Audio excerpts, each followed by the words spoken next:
Hello students, your professor Dr. Mink. Welcome to CSC122, Computer Science 1 online. Um, I'm a professor in the computer science department. I'm also the computer science chair. So moving forward, if you're in this class, you're obviously a computer science major. I am the person you should be dealing with for scheduling, advising, etc.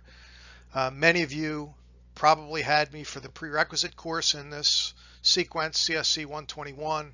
Therefore, I like to have fun, like to joke around with students, but this course is totally online. It's asynchronous, and it is a 13-week semester.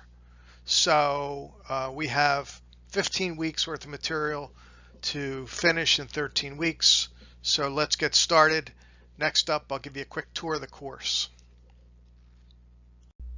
Here we are in Canvas in ComSci 1. This is the tour of the course. So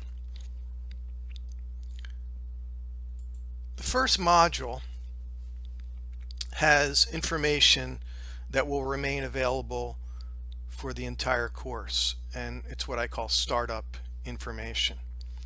It is really important, especially in an online course, that you read all of this information. I know young people don't like to read, and then you'll be sending me emails saying, I can't find this, I can't find that, or what is the date of this, and how's our grading rubric? And here's what I'm going to respond, or how I'm going to respond. That's information in the course guide. It's not that I don't want to answer your questions. It's that I want you to know that the information is available 24/7 in the course guide. The course guide is the roadmap for the course description, student learning outcomes, the outline of the course, my assessment, the textbook that you need, your grading rubric, and your semester schedule, etc. And it says see Canvas timeline for current office hours. That's the next thing I want to discuss with you. Most of the courses I teach are face-to-face. I've taught online courses before. I've taught hybrid courses before. I really prefer to work live with students, but the circumstances of the coronavirus and the pandemic, etc., are unique, and so this course is going to be mostly asynchronous, which means I'll post lectures and you watch them, and here's the lectures. They're full video lectures. I've got hands-on demos embedded in these. I've gone to great length this past summer to create these video lectures. I'll actually, in lecture chapter 1, I'll actually walk you through click by click creating your first Java project. So here's my office hours. Typically you'd be able to come see me. I'd be sitting in my office and we'd be able to talk and go over things. Sometimes you have a laptop, you put it on my desk. That's not possible now. So my office hours are going to be live using GoToMeeting. GoToMeeting's just like Zoom. I have a professional version. You can share your screen, I can share my screen. We can see and hear each other. So it is just like being together in the classroom. Here's my office hours schedule. You don't need an appointment, just stop in. I am the chair of the computer science department. You should all be computer science majors. So I'm with you, you're with me, we're on the same team. Moving forward, don't go to advisement and ask them what course you take. Contact me. So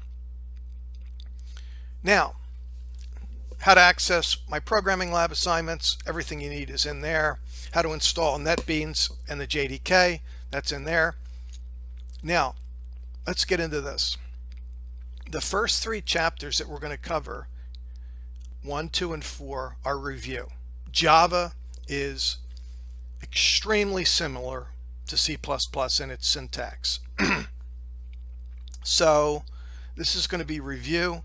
However, to make sure that you're solid with these topics and you weren't daydreaming in CSC 121, you have some assignments. You have your My Programming Lab Chapter 1, 2, and this is actually 4. I believe that's September 27th. I need to change that date, but yeah, and 2 programming projects.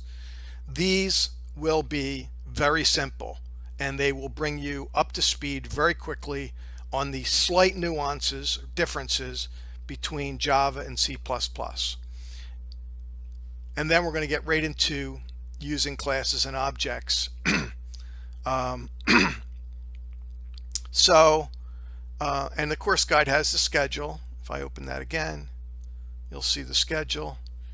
And so we're going to start Chapter 3, which we'll spend 2 weeks on, using classes and objects. We're going to start that on Monday, September 21st. So you'll still have till the 27th to finish chapters 1, 2, and 4, but you cannot ignore those. If you don't have a good foundation in syntax and flow of control, the rest of the course will be a nightmare for you, because we're going to cover some pretty heavy-duty topics. This is an OOP class, so we're going to get right into uses classes and objects, writing classes. This GUI, which Professor Wright and Professor Taylor, who also have and are teaching sections of this course, they leave that as optional. I thought that was important, and the way I've built it, it builds upon or reinforces using classes, interfaces, etc. So I may cut that to a week if we get into a time crunch. This is a 13-week course, not a 15-week course. We'll get into arrays, inheritance, polymorphism, and exception handling. So I don't want to spend too much time here. I'm available. You should be able to follow the sequence of this course as I have it set up in Canvas. You'll see lectures, assignments, programming projects. I'll also have support files in other sections where I'm giving you files that I'm using in the demonstrations. We'll have a lot more hands-on demonstrations when we get into other segments of the course. So welcome to the course. I'm here for you, I really am, but you need to let me know when you need help, and we'll get together and solve hopefully all of your problems. Thanks for signing up for my course. Thanks for choosing Camden County College. Thanks for choosing computer science. I look forward to working with you. Have a great day, and please stay in touch.